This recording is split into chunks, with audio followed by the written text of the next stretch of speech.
Matahari pagi menyusup malu-malu di balik rimbunnya pohon tanjung di area pesantren. Kiai Ahmad berdiri di balkon lantai 2 dalam, menyesap kopi hitamnya yang masih mengepul.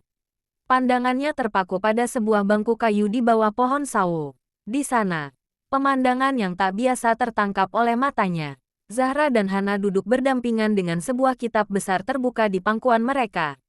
Zahra tampak sedang membetulkan letak kerudung Hana yang miring. Sementara Hana, yang biasanya meledak-ledak, hanya diam dan sesekali tertawa kecil sambil mencoret-coret pinggiran kitabnya. Keakraban itu terlihat begitu tulus, seolah tidak ada jurang perbedaan kelas sosial atau moral di antara keduanya. Masya Allah, gumam Kiai Ahmad pelan. Zahra benar-benar memiliki hati seluas samudera. Dia merangkul Hana bukan sebagai saingan, tapi sebagai adik yang butuh dekapan. Ucapnya penuh kebanggaan. Bu Nyai mendekat, menyandarkan tangannya pada bahu suaminya. Zahra memang gadis yang luar biasa, tapi lihatlah Hana. Dia mulai berubah. Sejak sering bersama Zahra, dia tidak lagi membolos pengajian subuh. Meskipun masih tengil, auranya mulai melunak. Ungkapnya senang. Namun, ini akan menjadi dilema bagi Afnan. Umi, sahut Kiai Ahmad dengan nada serius. Afnan harus segera menetapkan hati. Kita tidak bisa membiarkan dua gadis ini berada dalam ketidakpastian. Bu Nyai mengangguk setuju. Ia kemudian berjalan menuju tangga dan memanggil salah seorang santri hikmah untuk memanggil putra mereka. Tak lama kemudian, Gus Afnan masuk ke ruang tamu dalam. Wajahnya tampak segar setelah mengajar. Namun ada garis keletihan di matanya. Keletihan pikiran yang ia sembunyikan rapat-rapat. Duduklah, Afnan, ujar Bu Nyai lembut. Ia menatap putranya dengan tatapan menyelidik ibu pada anaknya. Umi dan Abah ingin bertanya satu hal padamu. Sebagai lelaki dan sebagai calon pewaris pesantren ini. Afnan menunduk takzim. Dalam. Umi, apa yang ingin Umi tanyakan padaku? Tanyanya sopan. Tak berani menatap langsung wajah ibunya. Bagaimana perasaanmu melihat Zahra dan Hana akhir-akhir ini? Umi lihat mereka sangat akrab. Zahra begitu sabar membimbing Hana. Dan Hana sepertinya mulai menaruh hormat pada Zahra. Bu Nyai menjeda kalimatnya sejenak. Siapa di antara mereka yang menurutmu lebih bisa mendampingimu membesarkan pondok pesantren yang Abah dan Umi rintis dari nol ini? Tanya sang ibu dengan suara lembut. Afnan terdiam cukup lama. Ia memutar-mutar tasbih di tangannya. Zahra adalah kesempurnaan. Umi. Dia memiliki segala yang dibutuhkan untuk menjadi ibu Nyai di sini. Kesabarannya mendidik Hana adalah bukti nyata bahwa dia memiliki kearifan yang luar biasa. Lalu bagaimana dengan Hana? Tanya Kiai Ahmad. Matanya menatap tajam ke arah Afnan. Afnan menghela napas berat. Hana adalah tantangan. Abah. Dia adalah cermin dari banyak jiwa di luar sana yang haus akan kasih sayang dan arah. Jujur, melihatnya berusaha berubah di bawah bimbingan Zahra membuat saya merasa bersalah karena sempat menilainya terlalu rendah.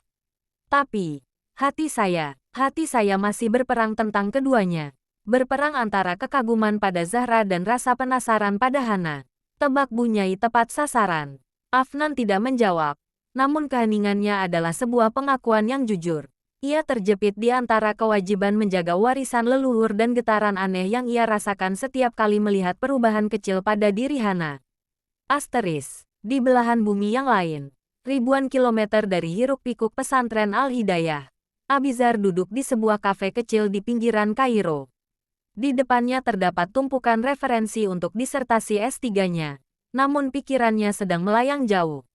Ia merogoh saku jaketnya, mengeluarkan sebuah dompet kulit usang.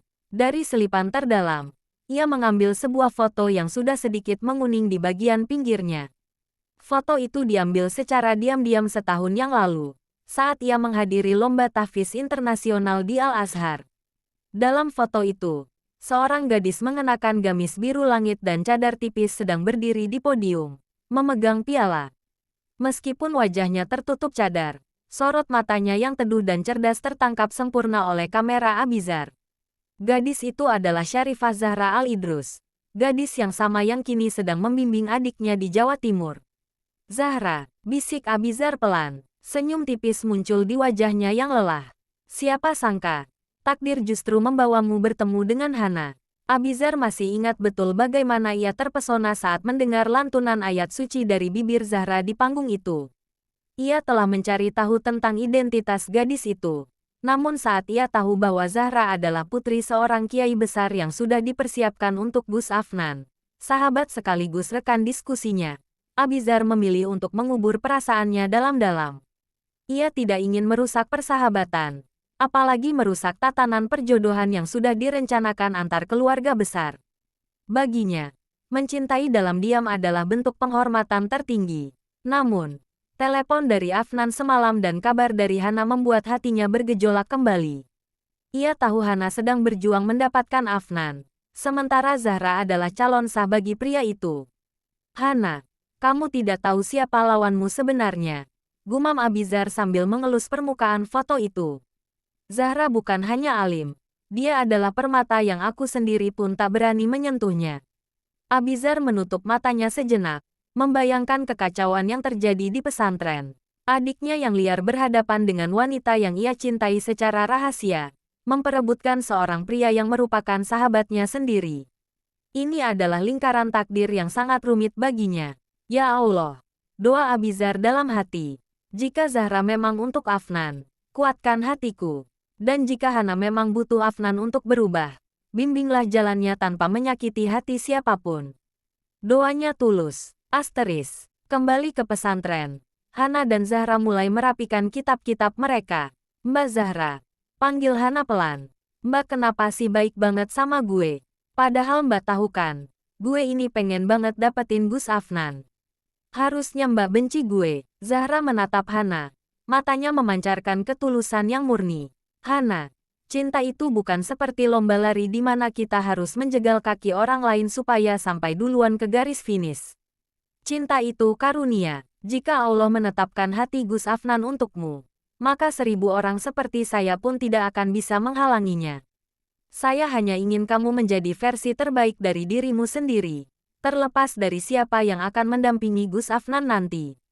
Ungkapnya dengan senyum mereka sebelum meninggalkan Hana yang mematung. Hana terdiam. Ia merasa dadanya sesak. Ketulusan Zahra justru membuatnya merasa kecil dan malu atas segala tingkah lakunya yang egois. Ia menyadari bahwa lawan bicaranya ini bukan sekadar cewek alim membosankan, tapi seorang wanita dengan kedalaman jiwa yang luar biasa. Gue pengen bisa kayak Mbak, bisik Hana lirih. Zahra berbalik lalu merangkul bahu Hana. Jadilah Hana yang mencintai Allah, maka penduduk bumi akan mencintaimu, termasuk orang yang paling kamu inginkan.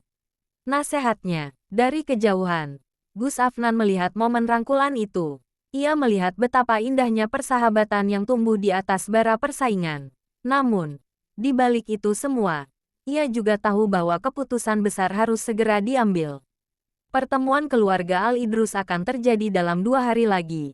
Dan saat itu tiba, tidak akan ada lagi ruang untuk keraguan. Dilema di hati Afnan, kerinduan rahasia di hati Abizar, dan persaingan yang berubah menjadi kasih sayang antara Hana dan Zahra, kini berada di titik puncak yang sangat genting. Siapakah yang akan dipilih Afnan saat hari lamaran tiba? Dan apa yang akan dilakukan Abizar jika ia harus pulang dan menghadapi kenyataan bahwa wanita impiannya akan segera dipinang sahabatnya sendiri? Judul, Cintai Aku Gus Tampan. Karya, Geni Jora. Baca selengkapnya di KBM App.